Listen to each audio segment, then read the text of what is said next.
तर आमदार खासदार फोडण्यासाठी शिंदे गटाने 3 ते 4 हजार कोटी खर्च केले। संजय राऊतांनी शिंदे गटावर हा गंभीर आरोप केलाय।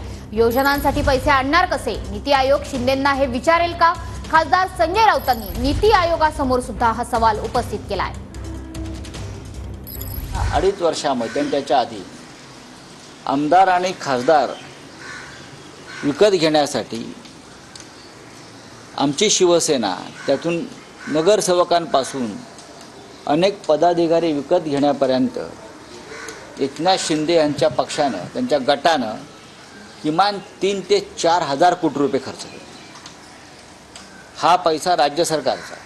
भ्रष्टाचाराची गंगा ही कशी वाहते महाराष्ट्रात त्याचं उत्तम उदाहरण आहे। महाराष्ट्रावरती 8 लाख कोटीचं कर्ज आहे। 8 लाख कोटीचं कर्ज घेऊन या राज्याचे अर्थमंत्री, मुख्यमंत्री नीती आयोगापुढे जाणार।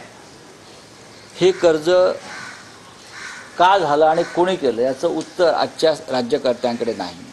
कर्जाचा डोंगर असताना फक्त निवडणुका जिंकण्यासाठी घोषणा करतायत, अनेक घोषणा करतायत। नीती आयोग जर नीतिमान असेल तर ते मुख्यमंत्र्यांना विचारतील, पैसे तुम्ही कुठून आणणार?